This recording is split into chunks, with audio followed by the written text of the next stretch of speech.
everybody, and welcome to Wine Library TV. I am your host, Gary Vaynerchuk, and this, my friends, is the Thunder Show, aka the internet's most passionate wine program. And you know what? Episode 449 is a turning point. We've been bullcrapping, Mott. It's time to get serious, and it's time to talk about different varietals. And today we're talking about Greco Di Tufo. I mean, it's time to get serious on the Vayner Nation. They've become serious wine connoisseurs. We need to get serious. So as I look into the future, Mott, and oh boy, does the future look bright. Oh man, there's Thundercat little slide in here. I didn't even realize that. That is so awesome. As I look into the future, I understand where I have to take this show. We need to take it to the next level. Mott, get the book. We're going to need it. We need to take it to a much more serious level. We need to talk about new varieties and talk about different things because, you know, 450 shows is a lot of shows, and some of you have been with me from the get-go. From the get-go, which is amazing. Big shout-out to Original Vayniacs and to the CKC crew, the Canadian contingency, and all the Vayniacs out there, including, you know, some new Vayniacs. For example, The Empty Glass left a comment yesterday. Yesterday I asked everybody, you know, what should I do to spur up the book? A lot of good stuff. I'm starting to read it today, actually, this afternoon, and definitely have some great ideas. We had a couple of our own, and I'll talk about those in a second, but The Empty Glass did a nice thing. He's like, why don't you make a video? He's like, listen, I'm a new Vayniac, or no, I'm a new fan of the show. Wouldn't even go to the Vayniac. You know, I'm not going to just buy a book because you said so, and he's darn right. I agree with him 1,000,000,000%. And, why don't you do a little video and tell me why it's good? And listen, I'll be honest with you, I will do that. Listen, honestly, the book is not that good. But on page 152, there is a $100 bill. And so, you know, I don't know, Mott. I think that that's enough of a play to make the book worthwhile. Real quick, while I'm here, big shout out to everybody that wants to join my book street team. We're going to have a conference call on Friday. So if you're interested to be part of the street team, which is going to be doing some grassroots efforts to make the book explode, Mott, link it up down there. Please fill out the form. You'll also notice that your shirt size will be required. And that's maybe because I'm a good guy and I appreciate effort. Above the fact that a lot of people say they want to do it just because they put out 450 good shows for free. But, Mott, we always come through. And the other big thing, and this is a big one, look right over here.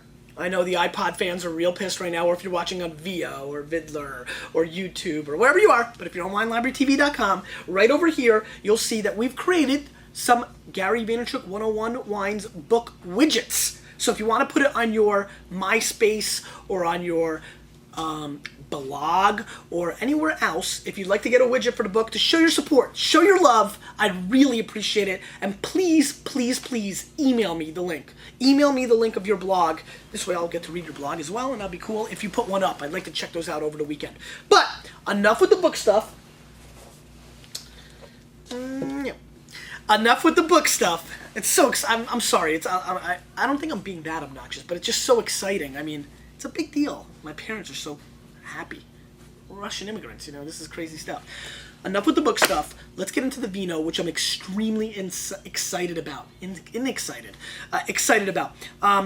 Greco Di Tufo is a wine that I very much knew pretty early on. It was a wine that kind of sold pretty well, specifically one brand, in our store when I was in my teenage years working the store. So it's always been an interesting little subject. And lately it's become a sense of controversy around me. As I've been touring and speaking and yapping, I've been telling people, stop drinking Pinot Grigio, drink Greco Di Tufo. How many people have drank Greco Di Tufo? And no joke, I've been to about 4 or 5 conferences where I've said this, and probably 7 out of 4,000 people have ever even had one Greco Di Tufo. Mott, have you ever had one? I've never heard of it until today. There you go. Mott's never even heard of it. So, this comes from the Campania region in Italy, Mott, and specifically from Avellino, the province of Avellino. It comes from Greece, the Greco grape.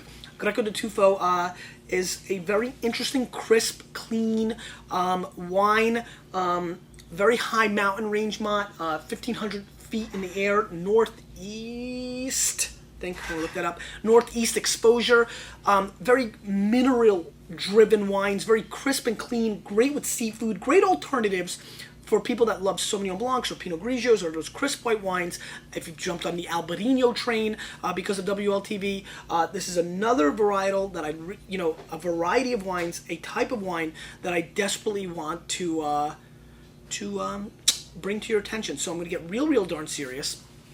And, you know, I just want you to know how important this grape is, because we need to be drinking different things. If nothing else on the Thunder Show, that's what we talk about. Let's get into the first one. And what we're looking at is the Torricino 2006 Greco Di Tufo, $15 US. I'm excited about trying this. So, the big thing with these wines is they have really great color, usually nice and golden, and right off the bat, we can see that. But they're also interesting wines, given the Greek and Campania feel, just delightful wines with fish. You know, with grilled fish. We're getting into that time of year where a lot of people are going to be doing the fish, the whole fish, you know, with the bone, and I love it. I love that kind of cuisine. It's healthy. This is choking me, so we'll be discontinuing that. As a matter of fact, I almost feel there we go. And I think they're a great alternative to a lot of the junk Pinot Grigio that people drink. And there's some great Pinot Grigio. Don't get me wrong, but there's definitely a lot of interesting Greco Di Tufos. And so, question of the day, first one, little part one. I like the part twos. There was some good stuff to read. Have you ever had one? Don't lie, please. We will look at your history and expose you like the dirty rat you are. Let's give it a snippy sniff. Ma, you gonna put a book widget on one of your World of Warcraft blogs or whatever he got over there? Remember when I kept bugging you about Lord of the Rings? You like saw the movie and I was like, "You're a huge fan." I just kept talking about it. Just a gorgeous nose. I'm getting very interesting lemon peel, almost like the one that you put on espresso. Some really interesting corn on the cob elements coming through, and I think the reason I'm getting that is I'm also getting a little bit of a buttery kind of component in this that I would have not normally expected. Interesting creaminess. A little hint of... I'm going to tell you what I just thought of. What is that shell? Conch. A conch, right? I think my grandma had one in the house that she probably bought at a garage sale for $1 because it's all we had back then in the early 80s, and it smells a little like the conch. Pretty interesting. Let's give it a whirl.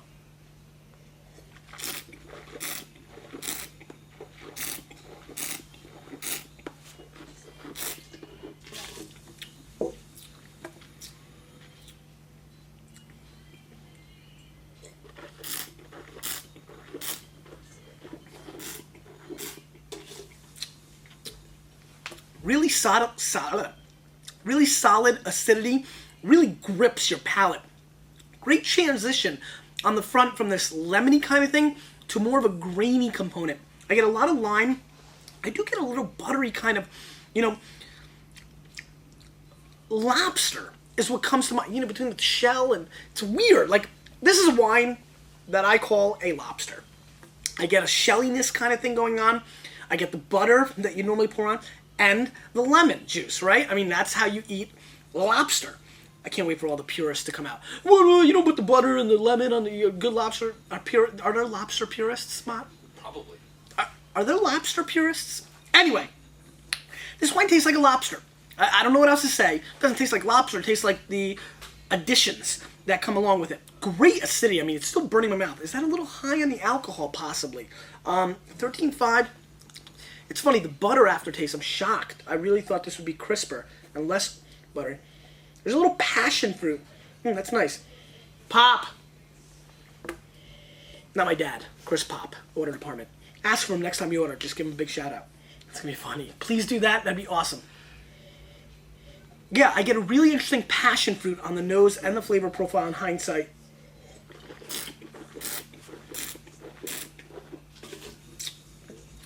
Good body.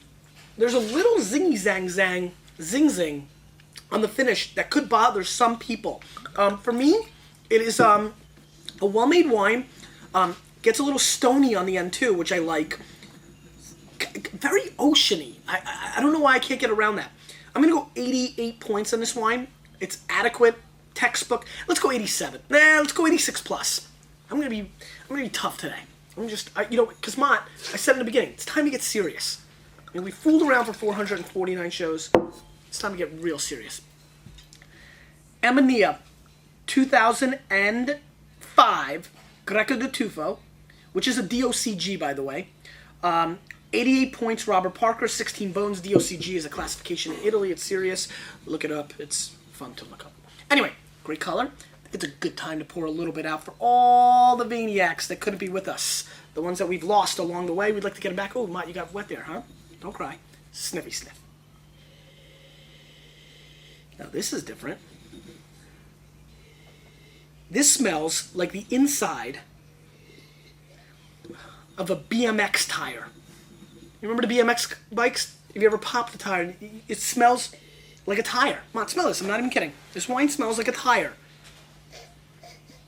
It smells rubbery. Right? Rubbery, like a tire, not like other things. Not like the Wrestler or anything like that. So, you get it? Pretty neat. Very interesting aroma of like a rubber band, pink bouncy ball, the inside of a BMX. You know, you get a real rubber component on this wine. You also get a little splash of lime. So we went lemons, and now we've done lime. We're on the 7-Up Sprite show here on the Thunder Show. Really interesting, complete cauliflower type aspect on the back end finish, which is really subtle and really neat. Neat-o. I like it. I'm kind of feeling this nose. The rubber would definitely turn off some people, but if you know you can embrace that smell, mechanics, big shout out, what up? Then you know you can like this. So let's give it a whirl.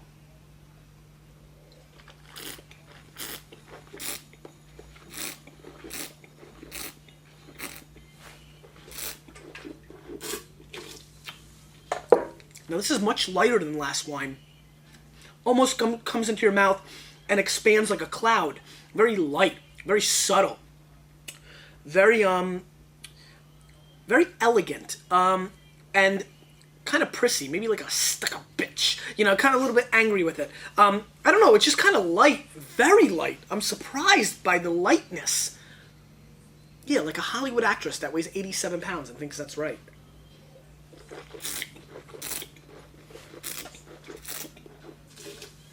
This wine is too light and really lacking personality. Yeah, this is really, really walking into the atypical Hollywood actress these days that I don't like this wine at all. I mean, this is I really almost have no tasting note for you. That's how light, simplistic, and boring this wine is. Maybe I get a little walnut kind of flavor going on, walnut oil, but I am shocked by the body, which is one of the lightest wines I've ever had in a $16 price point, Mott.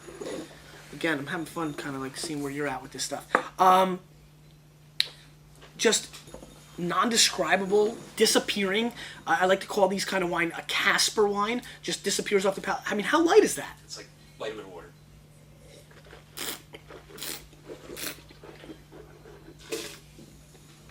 This is unacceptable.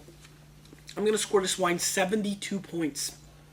And I'm going to do that because I think that's Human Nora's number, right? And I hate him, and I hate this wine, so I know. Anyway, let's move on. Wow. Really disappointing.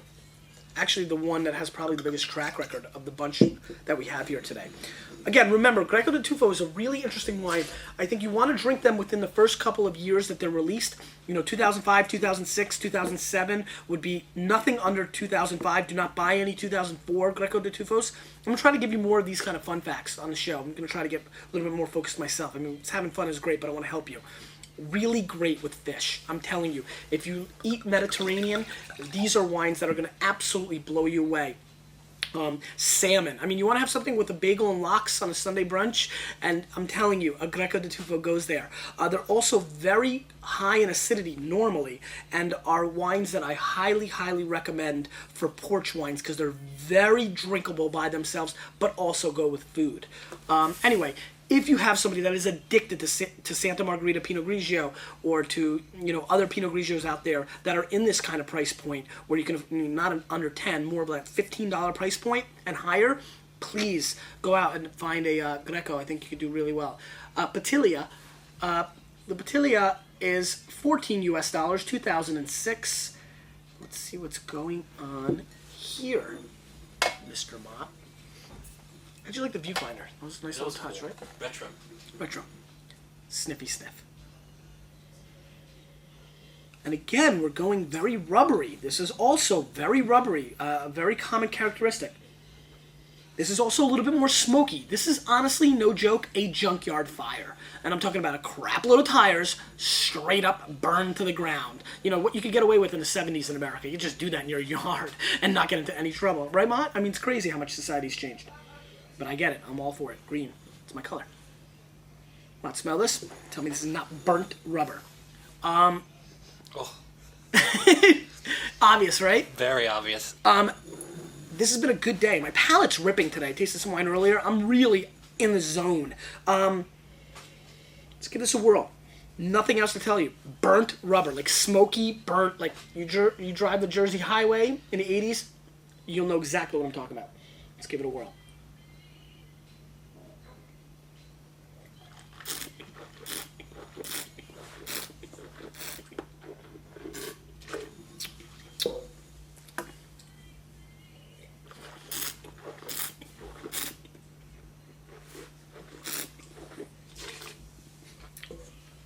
You gotta like really razor sharp wines.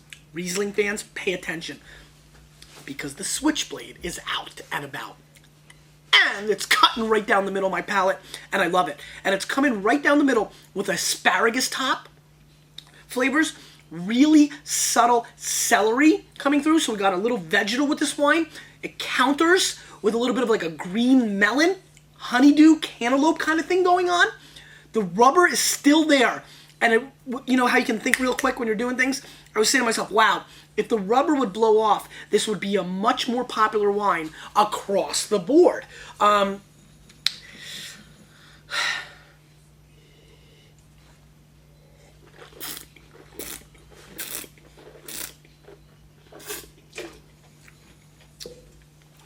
This is an interesting, exciting wine. I'm going to score this wine 89 points. I really like it. It's the best of the bunch so far. Please understand that if you can't get over the smoky, burny rubber thing, it's there on the flavor, and it's very heavy on the nose. But if you love acidity, as much as I do, and you like wines that are complete and complex, and bring a little different flavor, this is a wine that I think you should seek out. It's got a nice little package too, Mott. Nice little label, right? You like that? Yeah, I like it. Pretty cool. And let's finish this off. Let's finish off another phenomenal episode of The Thunder Show. Maybe not phenomenal. I don't know. You liked it? It's kind of weird. A little weird vibe. Serious. It is a little serious. I'm a serious kind of guy, Mott. I mean, people don't know. Let's go with this Vesevo 2005 Greco Di Tufo, rolling in at $16 US. And you know how much I hate the number 16, Mott, because who wore it? That traitor, Vinny Testaverde. You traitor! Went to the Patriots after I'm a Jet for life. Sniffy sniff. Oh, and Victor Hobson can join him. Victor Hobson went up there, by the way. I'm going to burn his jersey on Wine Library TV. Let's do that. But he's a bum. By the way, I was like the only person on earth with your jersey, Victor Hobson. Me and your family. And I was on the sideline, on the field, like 6 times. And you couldn't even give me a smile? No, you were always so serious. I don't know for what. You didn't do crap on the field. So all you Patriot fans, enjoy number 54, which he won't be wearing. Isn't that Brewski's number? Victor Hobson, you bum. Sorry. Now, this is the most pleasant wine of the bunch. This has a honeysuckle honey thing going on. I feel like I need to wear like a face mask, keep me away from the honeybees. Beautiful lemon. I get a great mango component as well. This on paper, let me rephrase that, this on the bouquet is definitely going to be the fan favorite. Unlike you, Victor Hobson. Very pretty on the nose. Very pretty. I get really gorgeous lemon zest. Let's give it a whirl.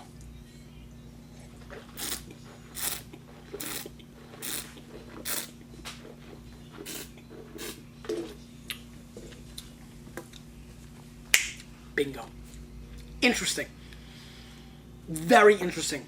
It took us time to get there, but we found the wine that I always think about when I think of Greco Di Tufo. The textbook's balance of great acidity, but good fruit and good weight. I mean, if you compare the weight of this wine to the second wine, I mean, you're talking about wines that you wouldn't even think were in the same family. Great weight. I mean, heavy. Pack it a couple extra pounds. Let's call it love handles. And we're feeling the love handles. We roll like that. That's what we like.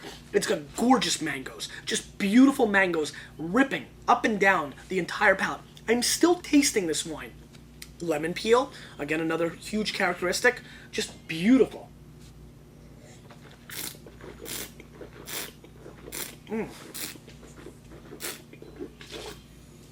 I get a little subtle green banana flavor coming through. I love how it's like nice and crisp and clean on the... Wow, this is really good. Nice. We found one. So many of these shows when we do new varietals go like 0 for 4, and I feel like I've got, egg on my face, pie in my grill, Mott. Let's go 91 points on this Vesevo, and I think this is a massive home run for $16. And if you want to explore the world of Greco Di Tufo, if you want to have a wine that you can drink by itself or will pair beautifully with shellfish, light salads, light fish. I mean, I just love getting some trout or some, it would be amazing with a whole fish right now. You ever suck the eye out? Freaks Lizzie out. Question of the day. What white from Italy, stylistically, not a specific producer, a varietal, a type, have you not had that you want to make your next venture? Because, by the way, is it Tuesday? Is it Terrible Tuesday, Task Tuesday? It's Task Tuesday, maniacs. This weekend, you must, besides buying the book, you must drink a new white Italian wine. And I expect to see a comment on the Friday show or this show over the weekend. I'll be watching. I promise you, you'll be happy. One that you've never had before. Vernaccia, Verdicchio. There's so much, man. There's so many things out there. For you, the whole world is an oyster. I asked the question of the day. I said my piece. I talked about the widget. I'm feeling solid. You, with a little bit of me, are changing the wine world. Whether they like it or not. Can you tell I love doing this? It's because I love you guys. This is awesome. 450 shows tomorrow.